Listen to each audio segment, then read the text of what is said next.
Laura Hobbs was born on September 25, 1996, in the vast and hot state of Texas. From an early age, she showed herself to be a child full of energy and joy, always accompanied by a smile that enchanted everyone around her. After her birth, her parents had 3 sons, 3 brothers whom Laura adored. However, family happiness was interrupted when her parents' marriage fell apart. Laura, along with her brothers, moved with their mother to the small town of Zion, Illinois. Zion, located on the shores of Lake Michigan, quickly became Laura's refuge. She loved visiting her maternal grandparents who lived there, and the move, although difficult, brought new friendships and adventures. The small town of Zion was a stark contrast to the vast Texas. Laura soon adapted to the town's peaceful life, finding joy in the simple wonders of the surrounding nature.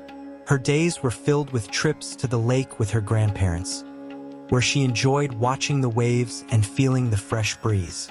In no time, Laura made many friends, but a special bond blossomed with Crystal, a girl a year older than her.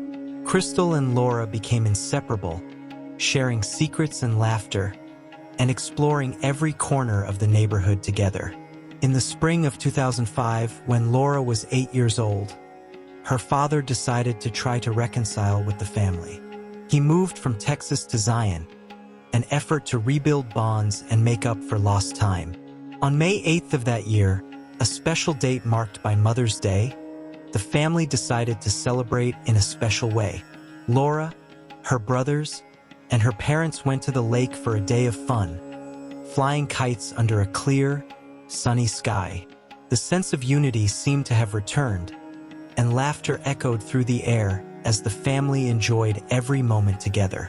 After a wonderful day at the lake, Laura felt the familiar urge to explore more. She wanted to extend the day's joy with a walk with her best friend, Crystal. The two attended the same school and lived close to each other, which made their constant adventures easier. Since Laura had moved to Zion, Crystal had become her confidant, her partner in pranks, and, most importantly, her all-time friend. They spent hours visiting each other's homes, playing, and making up stories. Their friendship was a refuge, a world where only the innocence and joy of childhood existed. On that fateful day, the girls decided to take their bikes and go to the park, a place they knew very well. The park, just a few hundred yards from their homes, was a place where neighborhood children played without fear. With a long bike trail and open spaces to run, it was the perfect place to expend energy and live out adventures. Despite their age, the parents had no fear of letting them go alone, as the girls knew the area well and Zion was a town where serious crimes were extremely rare. As they pedaled towards the park, the afternoon sun cast long shadows, creating an almost magical scene. The girls' laughter echoed along the trail as they planned their next games. Crystal suggested they explore a new part of the park they had recently discovered, an area with dense vegetation that seemed to hide secrets.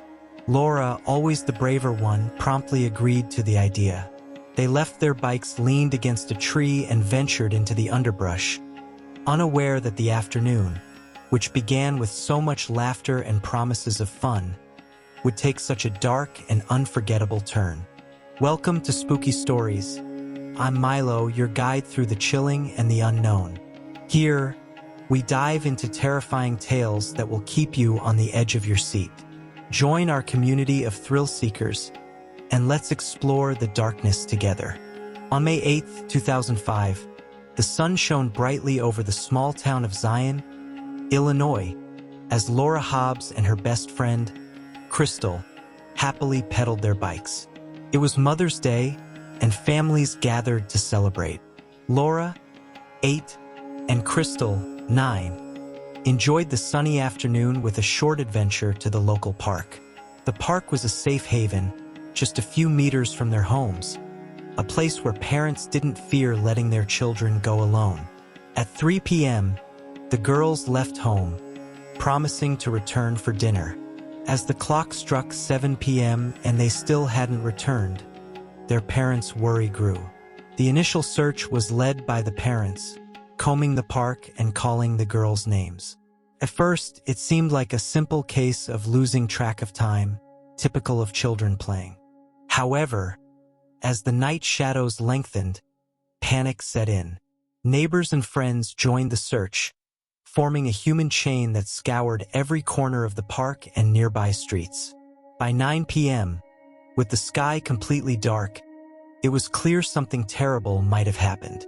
The police were called, mobilizing volunteers and sniffer dogs in a desperate attempt to find Laura and Crystal. The police began their investigation with fervor, interviewing children who had seen Laura and Crystal that day. Witnesses reported seeing the girls biking towards the park, chatting animatedly. Flyers with photos of the girls and information about their disappearance were quickly distributed. The desperation grew as the night wore on. At 4:30 a.m., the search was temporarily suspended by the police, but Laura's family refused to stop. Her father and grandfather continued scouring the park.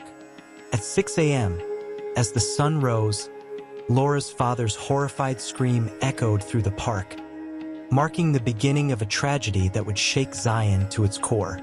The sun barely peeked over the horizon as the search resumed in the park. Shadows danced eerily among the trees, creating an almost sinister atmosphere. The air was thick with tension, every rustle of leaves or crack of a twig sending waves of dread through those desperately seeking Laura and Crystal. As the hours dragged on, hope dwindled, replaced by a growing sense of foreboding. Laura's father and grandfather, refusing to yield to exhaustion, ventured deeper into the park. They decided to split up, covering more ground in their frantic search. The first light of dawn cast long, ghostly shadows on the bike trail. Suddenly, a strangled cry pierced the silence, sending chills down the spine of everyone within earshot. Laura's father stumbled upon a scene so horrifying it would be etched in his memory forever. In a secluded area, hidden under dense vegetation, lay two small figures. The thick underbrush had concealed them from earlier searches. Blood stained the ground, and the silence was heavy, oppressive. Laura's father, trembling and in shock, realized the nightmarish truth. As the police arrived and cordoned off the area, the reality of the tragedy began to sink in. The once tranquil park, a place of joy and laughter, had become a gruesome crime scene. Investigators moved methodically, collecting evidence and trying to make sense of the horror that had unfolded. The community, still reeling from the shock, found it hard to comprehend the magnitude of the violence. The autopsy later revealed even darker details. The girls had been savagely attacked. Laura had been stabbed 20 times, and Crystal had 11 wounds. The brutality of the attacks pointed to a deeply personal rage, baffling investigators and shattering the peace of Zion. The once serene town was now engulfed in fear and grief. The immediate focus of the investigation turned to Jerry Hobbs, Laura's father. His criminal history and the fact that he had found the bodies made him an obvious suspect. Detectives pressed him relentlessly, subjecting him to grueling hours of interrogation. The intensity of the questioning wore him down, and under immense pressure, Jerry confessed to the crime. Yet, the circumstances of his confession were dubious, raising questions about its validity. The community was torn. Some believed in Jerry's guilt, given his violent past, while others saw him as a victim of a flawed investigation. The truth seemed elusive, and the shadows of doubt and fear lingered over Zion. As the town grappled with the horror of the murders, the mystery deepened, and the quest for justice became more desperate and urgent.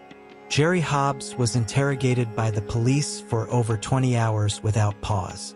Initially, he denied any involvement in the murders of Laura and Crystal, insisting that his only intent was to find his missing daughter.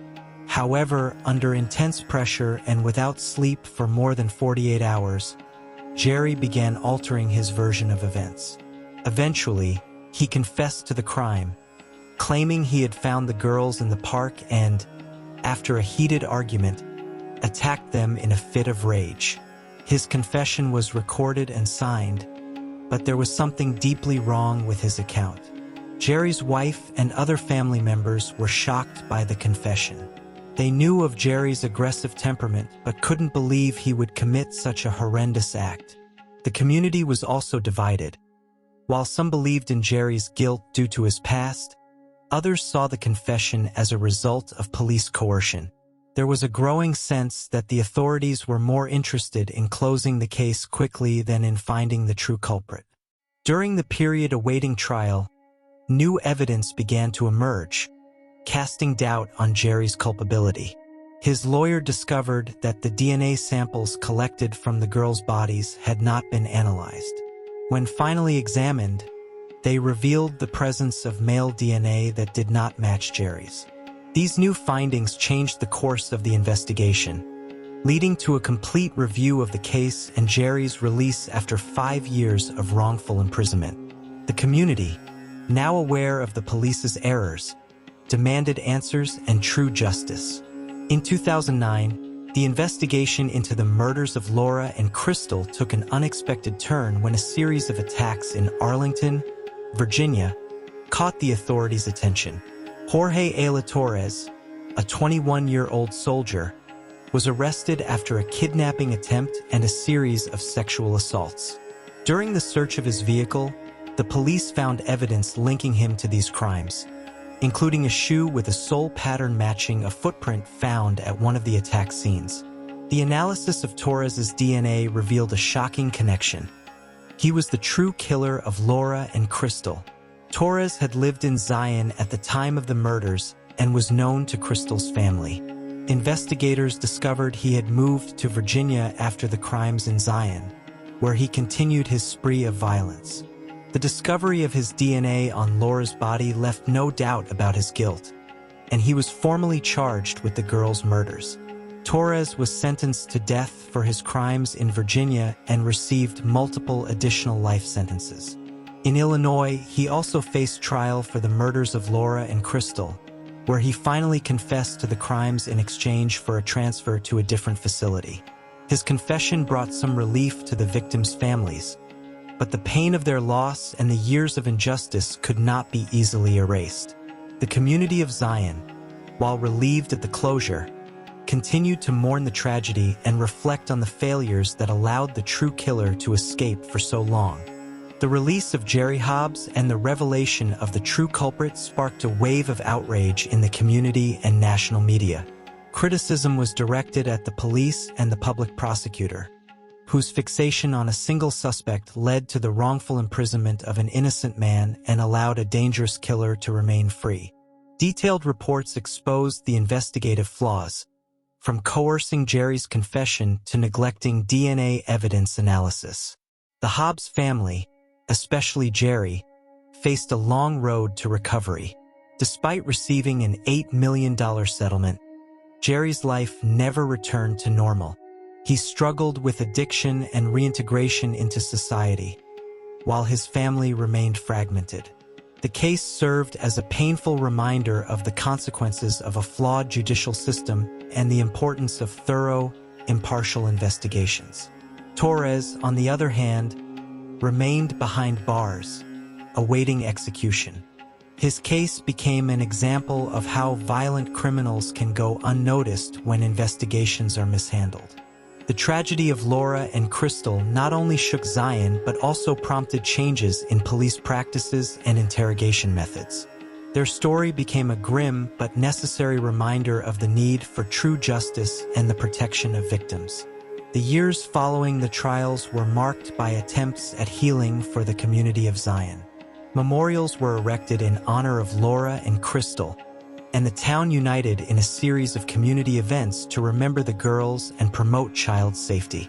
Local schools implemented safety awareness programs, and parents became more vigilant, determined never to let such a tragedy occur again. Friends and family of Laura and Crystal continued to fight for the girl's memory.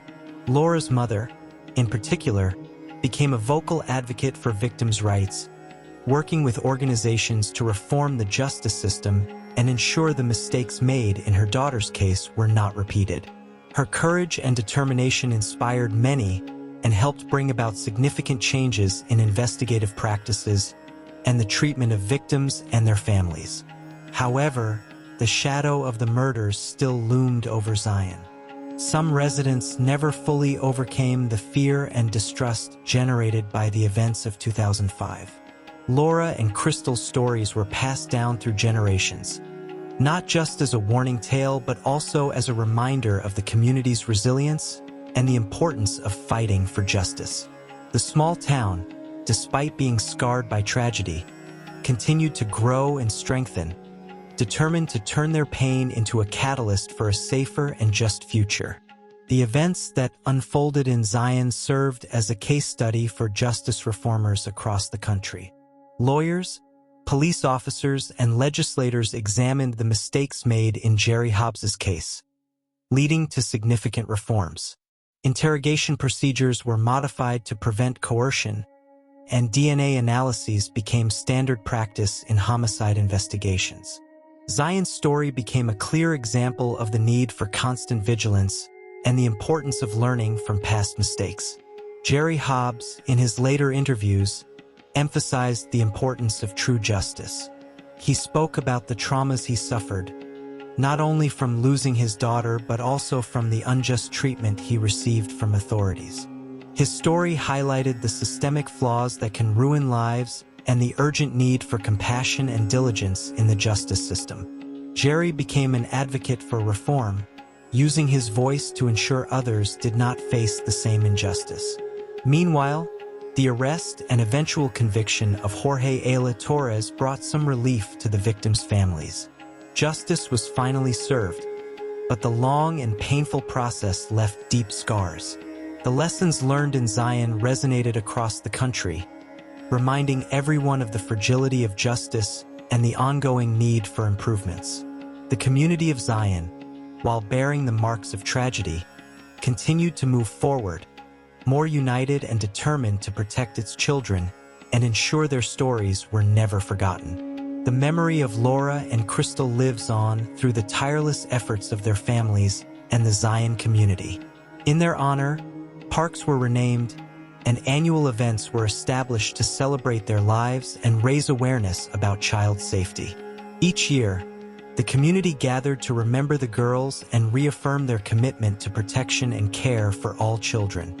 Laura's mother, in particular, dedicated her life to the cause. She established a foundation in her daughter's name, offering support to families of violent crime victims and working to reform the justice system. Her strength and resilience inspired many and helped turn pain into a positive force for change. Her voice became a beacon of hope and determination, ensuring Laura and Crystal's sacrifice was not in vain. As Zion moved forward, the lessons from the tragedy continued to influence the town. Police practices were reformed, and the community remained vigilant.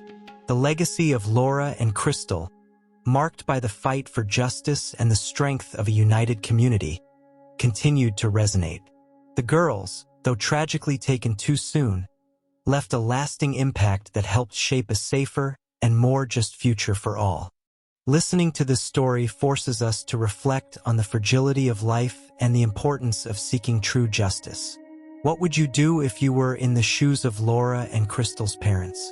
How would you react when facing a judicial system that often fails to protect the innocent and punish the guilty? The story of Zion is not just a tale of horror and mystery. It's a wake-up call for all of us about the need for constant vigilance and the fight for real change. Are you prepared to make a difference in your community? Are you willing to question and challenge a system when you see injustices happening? How can we ensure such tragedies do not repeat themselves? Your voice can be the difference between justice and impunity. Think about this. What actions can you take today to promote a safer and more just environment around you? If the story moved you and you want to keep exploring cases that challenge our understanding and motivate us to act, subscribe to the channel and turn on notifications. Let's uncover mysteries together, learn from the past, and build a better future. Your support is crucial for us to continue bringing impactful stories and promoting essential discussions about justice and safety. Leave your comments and share your opinions on this case. What would you have done differently? How can we improve our judicial system?